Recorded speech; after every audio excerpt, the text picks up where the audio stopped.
Pal from Liverpool meant it was 7 goals last week against their biggest rivals, Manchester United. Man United did respond in the Europa League on Thursday night, beating Real Betis by 4-1 in the first leg of their Europa League tie.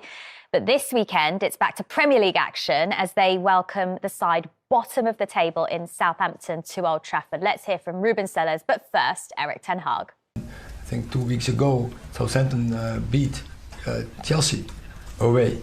So we have to play an outstanding performance on Sunday to beat Southampton, and at the bottom it's very close. So they will be front foot, they will be aggressive, they will everything do to collect points here. So we have to be 100% and give the best performance to beat them.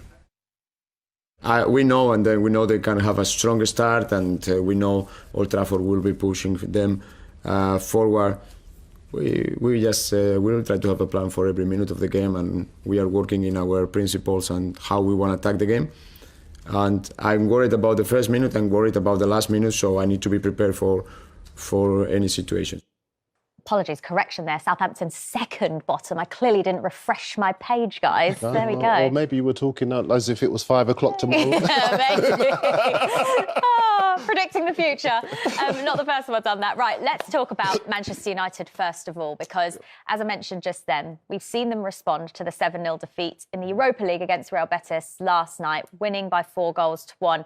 It was a much better performance from Manchester United, but again, do we need to see them back that up against Southampton to really put that game to bed from last week? Yeah, we need to see that. What I found quite telling was that Ten Hag kept the same team, the same 11, and started them again, midweek. So, what do you think he was trying to do by doing that? Prove a point. He's definitely proven a point. Look, it was a blip. The 7-0 was a blip. You look at how many opportunities, how many chances, shots on goal Liverpool had, and how many they actually scored.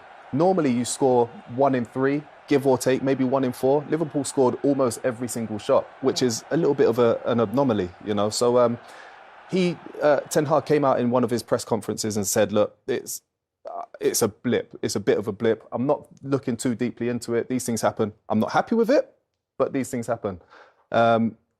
I would expect to see very much the same team starting again, just because he trusts them. Yeah. There are a couple of players in there floating around that I'm not 100% certain on. Still need a bit of convincing. Like Anthony. Name. Yeah, Anthony. I think he's got all the flair, but his end result in the final third is not always what you expect it to be, what you want it to be for somebody that costs as much as he has. He doesn't go past players enough for me. He always cuts back in on his left foot. So as a defender, you would look at that and say, right, what am I going to do with this guy? He's got a little bit of pace. He's got trickery. Right, I'm going to show him down the line on his right foot because he's not going to do much. He's going to go down the line. He's going to cut back and give it to Dalot or give it to Wan-Bissaka or someone. Mm.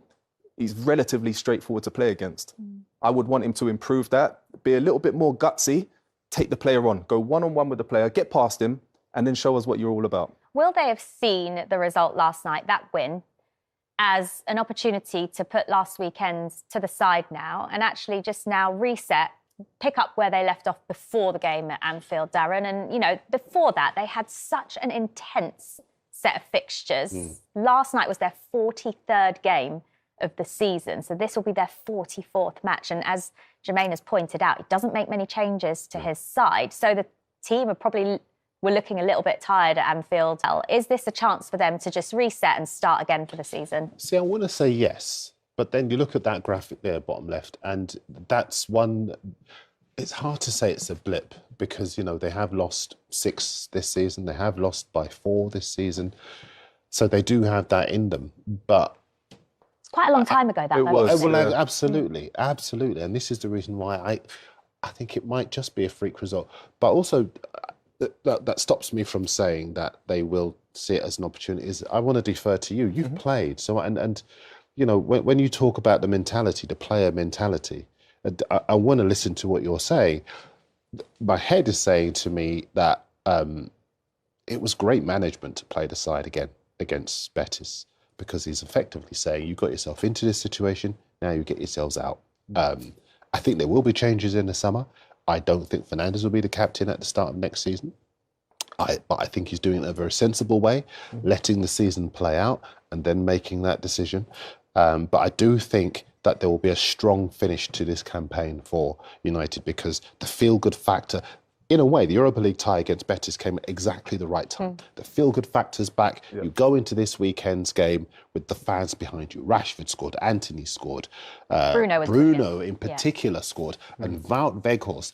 Honestly, I've never been more pleased for any footballer scoring a goal than Wout Weghorst, because he's been derided by so many people, but Ten Hag trusts him, and he delivered on that trust on Thursday. I don't think I've ever seen a player celebrate a 4-1 goal, a goal make it 4-1 the way he did, but it was brilliant. Right, let's take a break now. When we return... Yeah, Erik ten Hag certainly very happy, rightly so as well. What did you make of his decision, Don, to not make any changes to the side that lost to Liverpool at the weekend? It's an interesting one, isn't it? Because the players talked about wanting to put things right, and he gave them a chance to do that. I wasn't surprised in the slightest. I called it before the game. There's two schools of thought. You can either make loads of changes and punish the players that you thought didn't perform or didn't try or showed a lack of effort against Liverpool.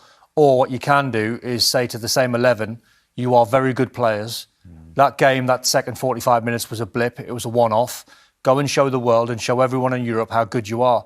That's the type of manager I think he is. He's old school. He's got old school thoughts in him. So when the lineup came in, I got exactly where he was coming from, and he got the reaction. Yeah, he certainly did. And Marcus Rashford was one of those players who said, you know, if we could just play the next day, we would have been happy because it would have given us a chance to put things right.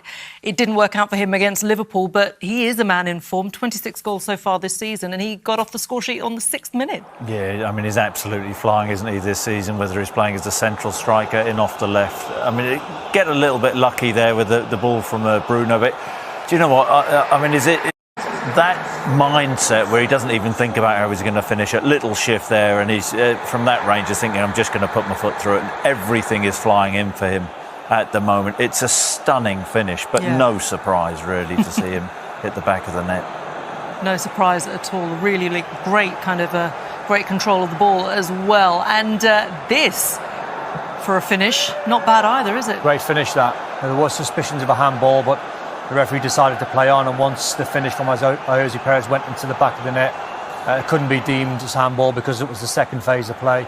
That's exactly the finish you're taught to hit, where you hit it with the outside of the foot. This from De Gea, I've got no idea what he sees.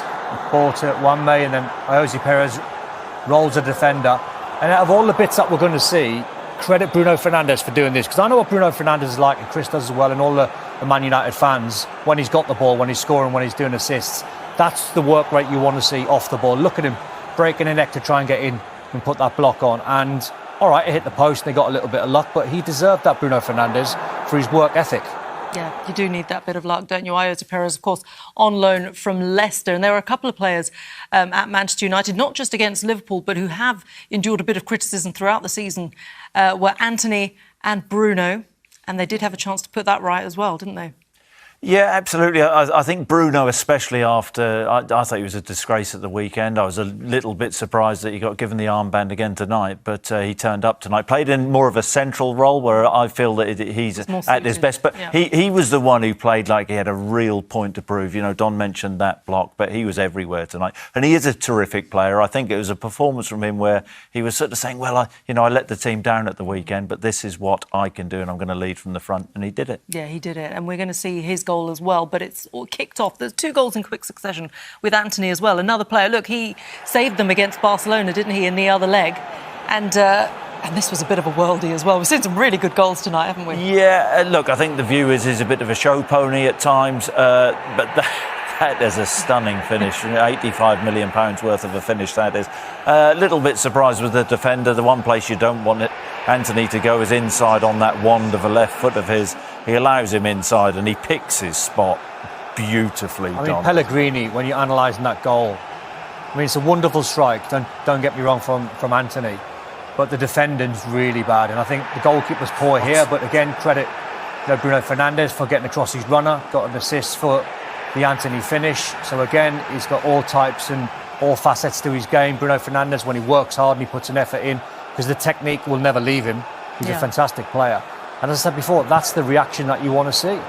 That is the reaction that you want to see. And look, speaking of reactions, there are some beautiful moments in football sometimes, and it doesn't matter how you get the goal. I mean, this was a post-just finish in the end from Wout Weghorst. He needed that, but it was his reaction, Chris, that said it all. Chris might even raise a smile at this. Come on, We don't Chris. see that very often. You've got to give him a little bit of love. Absolutely. I think he's been brilliant for Manchester United since he's gone there. His work ethic, and that says it all. That was my favourite goal of the night. Yeah. You know, it meant so much to him. He's put so much in.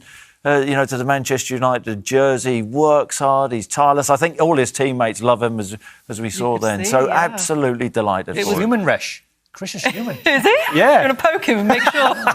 But he's right, though, because when you're watching that and you see the pure joy, and he was shaking with his fists and he couldn't control himself, that's what you want to see. It's amazing. It really was amazing. And look, Manchester United tonight, we saw all four front players, all of them getting on the score sheet. We've seen sort of this over-reliance, if you like, on Marcus Rashford, and he is the man in form. He is the one getting all the goals. But the fact that they're sharing it around now, the fact that perhaps the system is working a little bit better. They have to, though, don't in terms they? of the positioning. They do have to. They have to. With what they're fighting for. But it's a positive sign going forward. Of course it is. Yeah, of course it is, because you can't just keep relying on Marcus Rashford, the kid and the man that's in form, because at some point, even though he might have a brilliant game, the goals might just dry up for a week or two. So you need Weghorst, you need Bruno, you need Casemiro, you need the players like Anthony as well to step up and start scoring. So that'll do their confidence a world of good. There's no way when a Man United side capitulate and lose 7 against Liverpool, no one's not going to give them any stick. So the flak was going to come their way. They had to take it on the chin like men. They had to make sure, whether it would be press, pundits, behind the scenes, Ten Hag made them watch the game again, old school management.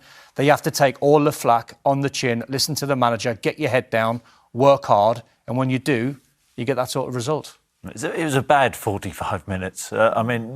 Super humiliating for the Manchester United players. It was really important they responded tonight.